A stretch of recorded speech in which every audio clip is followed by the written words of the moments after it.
Welcome to the Golf Fitness Bomb Squad. I'm your host, Chris Finn, and today I want to talk about expectations. And I want to talk about false beliefs because they're connected for a lot of us golfers. And so what we're going to dive into today, I'm actually going to use a case study of a 31-year-old guy, Sam, that we had, who kind of fell victim to both of these. And this story, to me, just resonates with so many of you listening that I get to talk to and hear from. Excuse me, I don't know. I just felt I had a couple of these conversations this week, and I just felt like this was a good way to kind of like share it with you guys. So just to give you guys some context, basically, so Sam, he was 31, and basically prior to like coming to us, basically, so he had hurt his back 3 years prior. And unfortunately, that alone is not uncommon where, people will have an injury that they just kind of nurse. They don't get to the root cause of it. They just take time off and Advil it. Maybe they go directly to an ortho and get shots. Like they don't actually like get to the specifics of, hey, like what caused this to occur, right? So he went 3 years, and basically, even prior to that, he topped out kind of in the hundreds, like lower hundreds, right? So sub 105. And that was what he just accepted as was his norm, right? And he said, he hit 30, he's starting to get older, like back stuff is coming. And part of the problem is we hear a lot of, like as guys get older, like you go to the, sit in the clubhouse, oh, my back, my elbow, oh, it's just old age. Like that's just common speak at this point in the golf world, right? And so, for him and, younger guy, he's getting into his 30s, then eventually you get to your 40s and your 50s and your 60s, right? You're just seeing this pathway laid out in front of you with all the other guys in the clubhouse, other guys you're playing golf with, and you just start to think like, hey, you know what? Like, I guess this is just what I'm going to have to deal with. I'm not, not in college playing college golf anymore, right? And so when he came in, basically what we did what we do with everybody, and so we always, preach is, we have that home assessment, and the link will be in the show notes. But we looked at, so you can do exactly what he did. We looked at, hey, how do your hips move? Hey, how do your shoulders move? Hey, what about your thoracic spine? What about your neck? Right? And immediately we saw like red flag, like just things were not moving well, right? Like you had, hips in particular were terrible, right? Now, from all the research, we know that if particularly the lead hip doesn't internally rotate, so you can't get into your lead side because of your hip. That's the number one predictor of back issues, right? So, I mean, getting a guy in his 30s with this kind of history, back hurting, we looked at it, you look at some physical numbers, and you're like, dude, how are you only swinging low hundreds, right? You have the strength and the power to swing faster, but why aren't you? Oh, your hip doesn't move. Oh, and your back hurts. Oh, I wonder why. Because you're faster. You actually can produce more speed than you're currently producing, and that power is going into a hip that doesn't move. So your back is overtaking, trying to take on the overload, and that's why your back's hurting, right? So all of a sudden you clean up. We clean up his hips, and that's where everybody, if you have back pain, it's the first thing, do the home assessment. And if you don't pass the hips, like let's pass the hips, guys. Okay, like that's where we need to address them.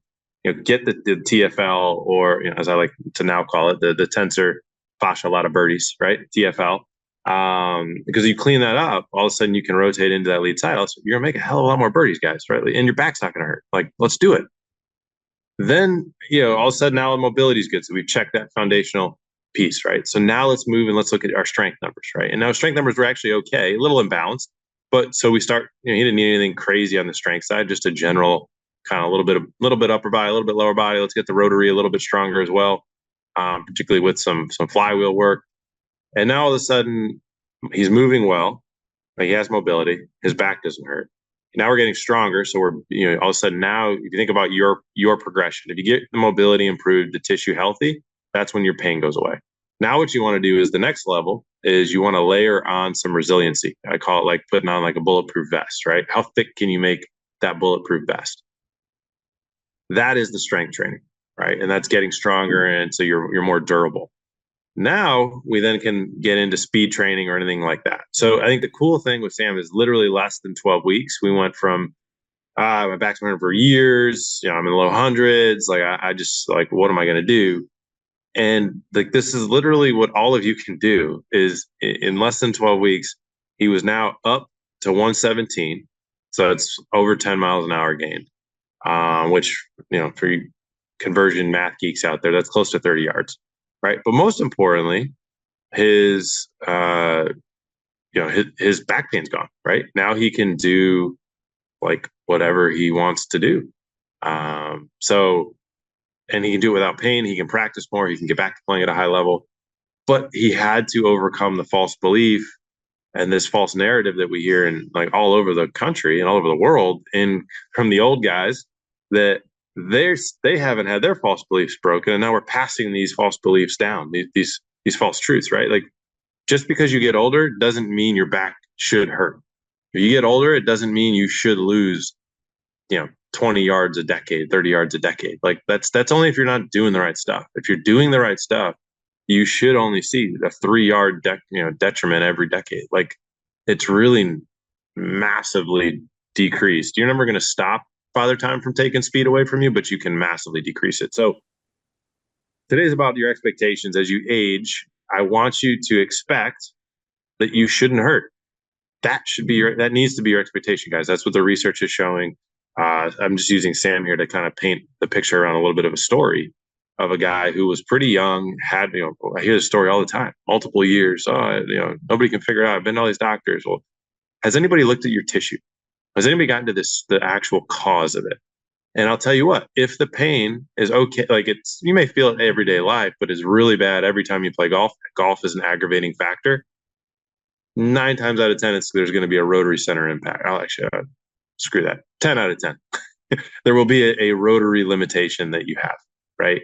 And so you can start to address that. You can start to get the tissue cleaned up. And this, the goal of today, I want to give you guys the start of that roadmap, right? I think throughout the different episodes, sometimes we try to get you started on the path. Some of you may be down the path, try to give you things you can do once you're down the path to move further. The goal of this is try to give you guys as much information and empower you guys as much as possible to take care of yourself so you can have longevity in the game. That's literally my only mission here is how can I help you play this game longer? And for Sam, it was get the mobility cleaned up. It was get a little bit stronger generally, fix a little, some minor imbalances. And then, dude, let's just go freaking play. Like, let's do what your body can do. And we didn't do a ton of speed training with him, and he picked up over 30 yards. It truly was just unlocking what he already had. And that to me is some of the coolest. Those are some of the coolest situations that we can come across. So hopefully that helped today, give you guys a little bit of perspective on like if you've been dealing with something for years, and do you actually really know what the true cause of the symptom is, or have we just been symptom chasing?